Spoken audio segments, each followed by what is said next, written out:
Welcome to the Judaism From Within podcast. I'm Simi Lerner. So continuing our journey through the mitzvahs of the Torah through the lens of Rav Samson Raphael Hirsch through his work HOREB. So by way of brief introduction, we are going to go through the mitzvah of love your fellow as yourself. Now, this requires a bit of explanation because we're still in the category of mitzvahs from Rav Hirsch's standpoint that are the philosophical foundations, the Torahs as he called them, the way you look at the world, the lenses, the mode of being that the Torah is asking you to inhabit. Why does this belong here? And it's a bit confusing. Love of God, or fear of God, or trust in God, or commitment to the concept of revelation. All these ideas, they sit well as being philosophical foundations, but love your fellow as yourself is the sort of thing you assume is already a commandment of action. But not so for Rav Hirsch. We're still in the mode of discussing how you're supposed to perceive others. He has an entire category of commandments that go under the title mitzvot, actions of love towards the other. These we will get to soon, but now Rav Hirsch calls upon us to consider and reflect how we look at our fellow. It is not simply enough not to hate your fellow, but how do you look at him in the world in reference to you? What are other people to you? Are they rivals? Are they brothers?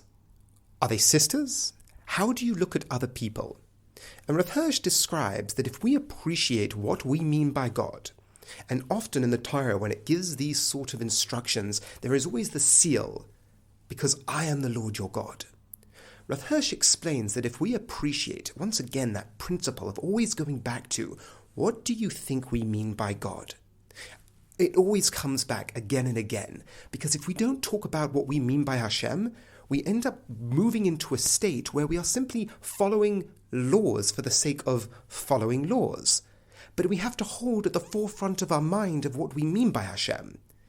And at the risk of sounding slightly Christian, the Jew, in Rav Hirsch's vision, looks at God as being the personification of love.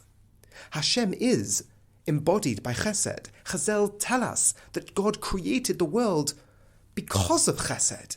Chesed is the fullest expression of what we mean by love. And that is how we describe Hashem. We describe Hashem of having unbounded love for his works. This is what the Jewish people mean by Hashem. And when I said tongue-in-cheek, at the risk of sounding Christian, the Jewish people, I feel, at least in my experience as an educator, have negated or neglected the language of love. What we mean by Hashem has to be based in this concept. Otherwise, as a monotheistic religion, what have we added to the story? Monotheism isn't what we're talking about in isolation.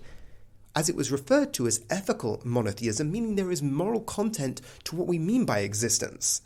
We're coming up to, we at Parashas Bereshis, the idea that Hashem created with purpose, with intention, with love, is center to the Jewish story. And in education, we kind of miss that out, with a fear of sounding Christian, but it is something we have to own, as educators and as parents, that when we talk about Hashem, we talk about Hashem in the language of love. So to move on, if this is what we mean by Hashem, then Hashem calls upon us to be a partner in this. In which case that should live out in how we look at other people. So if we break down these components, we have what we mean by Hashem, and we have us as individuals as being called upon. So we have a mission. In which case when we view the world as other people also being here with a mission and a purpose. And my goal, and the most profound expression of my humanity, is to use my free will, the most divine aspect of my being, to embody God in this world, to act with love towards others. Now, Rav Hirsch is clear, the commandment isn't es re'echa, it's le re'echa. What is to your friend? We're not called upon to love everybody's personality. Clearly that's impossible. But to love what is to them, meaning their mission, their state, the accomplishing of their goals, not to look at other people as rivals, but look at other people as partners. We all have our goal. Hashem has placed him there and me here. I am supposed to live out my mission in this place, in which case I want to further their goals. I want to further their pursuits. If people are living out their existence in the good, I should be pursuing it with them, celebrating their successes, not looking at them as a rival to my own success. And this change of perspective, the grounding in saying that it's not their personality, but at the same time the calling which this has on me. Now, this isn't something you can just do, clearly. It is a training. It is a work.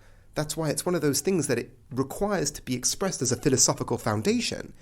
Because if you don't look at it as a foundation in how you're going to look at the world, it's an act of becoming, not so much doing. That's what these foundations have always been. We are becoming a certain type of person. And a good example when it comes to love your fellow as yourself is when you meet people who embody this trait. When you meet someone who is so happy for his fellow in their successes, even when on a superficial level it stands in the way of their own. But they recognize they have a position. They recognize the other also has a position, and they are both pursuing the good. And they use their free will. They use their bechira chovshis to embody this joy that they can give over to the other, because the love they can express to another is supposed to be a reflection of the love that Hashem shows to the whole of creation. And when we meet people like this, we stand in awe of them. They are truly good people, and we are all working towards being that type of person. And that's the calling of this week's mitzvah. So to recap, it's not es re'echa, it's le re'echa, a grounding in the real, a grounding in the actual attainable, a grounding in the realistic. We are not called upon to love everybody. That doesn't make sense. But we are called upon to love what is to everybody. Le re'echa.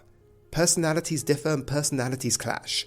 But what is to your friend, meaning their position, their existence as a child of God, their mission, their successes, that we can love and hope to pursue, because we recognize we have a goal and a mission of our own, and their success does not stand in the way of our own.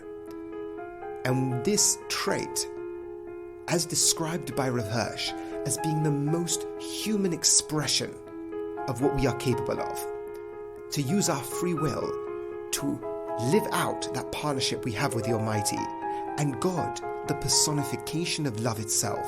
What we mean by absolute love is grounded in what we mean by Hashem, and we are called upon to be partners in that ultimate goal of chesed.